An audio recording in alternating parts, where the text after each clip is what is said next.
Women in Hinduism.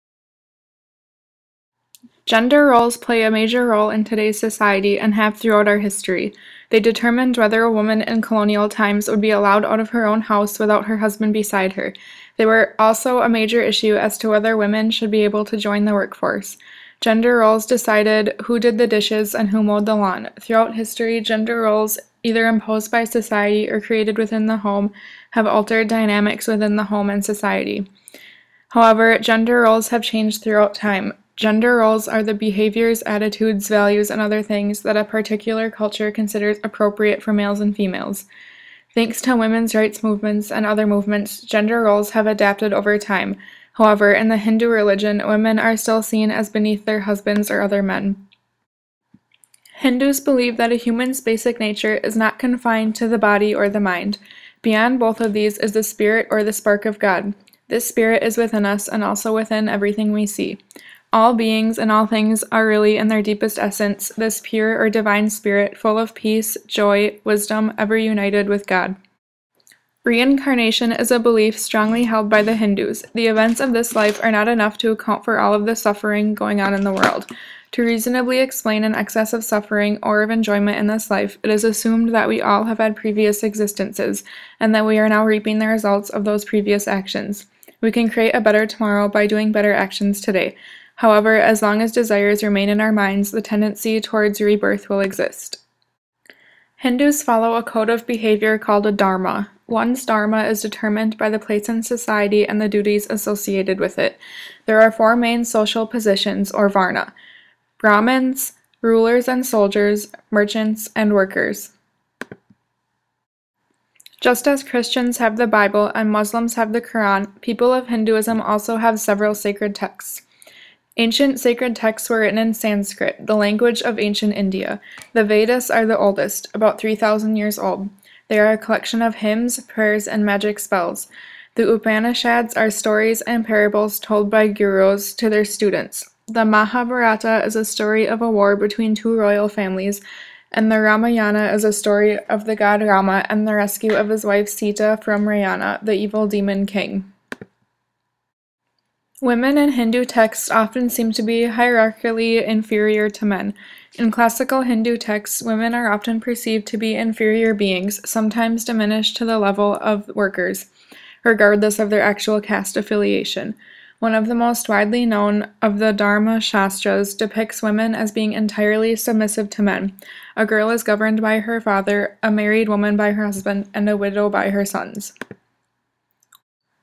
In other texts, women are prohibited from hearing the Vedas, from engaging in certain crucial rituals, and from holding positions of religious leadership. Some texts even portray that even women of the higher castes cannot be considered twice born, and must be reborn as men to make serious religious progress. Women are also depicted in some texts as being impure because they menstruate. For as much as it is true that women are often looked down upon, there are also images of women in the form of various goddesses that are more positive. There is a range of mainstream goddesses who are the models of dharmic women. For example, Lakshmi, the consort of Vishnu, is the epitome of female virtue. She is the model wife, the bringer of prosperity, and the embodiment of compassion. Another positive Hindu goddess, Parvati, the consort of Shiva, is the model wife and follower. She is also often portrayed as the model mother. Not only are there positive goddesses in the Hindu tradition, but powerful images of women as well. In contrast to the consort goddesses, Durga and Kali are tremendously fierce and cannot be controlled by a male god. Durga is born out of the combined tapas of the three great gods, Brahma, Vishnu, and Shiva, in order to slay the evil buffalo demon. She restores order by slaying the demon. However, because she is created out of the combined power of the gods, she is also understood to be potentially more powerful than they are. Hindu marriage joins two individuals for life, so that they can pursue dharma, artha, kama, and moksha together. Despite some love marriages, the vast majority of Indians continue to have arranged marriages, though this is changing rapidly. Before 1955, when the Hindu Marriage Act introduced monogamy for all Hindus and made bigamy an offense, bigamy was legal. Bigamy among Hindus is now punishable with a term of imprisonment of up to 7 years. If the first marriage was concealed from the spouse, the term of imprisonment may extend to 10 years. Hindu women don't hold the right to divorce their husbands, and their choice of partner is limited because she can only marry within her own caste. Also, the woman's horoscope must match that of the intending groom or family. The family of the bride must offer an enormous dowry to the groom's family. Hindu women are supposed to dress and decorate themselves to please their husbands, and a wife should avoid dressing up if her husband is away from home. As a wife, Hindu women are expected to live up to Sri Dharma, the duties of a good wife. According to Sri Dharma, a wife should look at her husband like he is a god. If a Hindu woman's husband dies, she should commit sati, which is being cremated with her dead husband.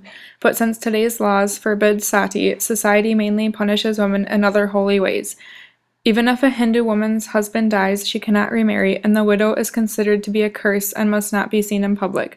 The widow cannot wear jewelry or colorful clothes, and sometimes is advised not to take part in her children's marriage. Usually, a widow is required to shave her head in order to look unattractive to other men. Often she is given the hardest household tasks to perform and is forbidden to eat with the rest of the family. The widow is viewed as unlucky, unfavorable, and dangerous, which are all negative qualities in a Hindu woman. Women's roles in Hinduism have changed over time, however some concrete roles have stayed the same. In the classical, medieval, and most of the modern periods, females have followed a three-stage pattern. Today, the roles of women in Hindu society are changing, as they are throughout the world. The basic principles governing the roles of girls and women in Hindu history were set in the laws of Manu. This ancient code specified that women must be honored by their fathers, brothers, husbands, and brothers-in-law who desired their own welfare. As a girl, the female lives under the protection of her parents. She is considered pure but unfavorable because she lacks a giving power. When she marries, she becomes impure but favorable. For most of Hindu history, women were not allowed to have the same kind of education as men. Boys left home to receive their education from a guru. What education women received came from their parents. They spend most of their time learning domestic skills from their mother, as well as some ritual aspects of religions. They were not considered capable of studying the Veda. Although it may seem that Hindu women are not seen as an effective member of society, Hindu women's access to political power has had a positive effect on the general treatment of women. With models such as Indira Gandhi, females have had images of successful women working at what has traditionally been a man's responsibility. Powerful women in politics are common throughout the Indian subcontinent. Pakistan, Bangladesh, and Sri Lanka have all had female prime ministers. Hindus believe that the basic foundation of equality lies in the notion of Atman, the self beyond bodily designation. However, Hindus also acknowledge the need to recognize psychological and physiological differences as a reality. Equality is through the concept of Sanatana Dharma. Failing to recognize the spiritual equality of all and denying external differences are both considered signs of ignorance and conflicting to Dharma. Hindu women have been treated the same since the beginning of their religion. However, equality and female power is on the rise.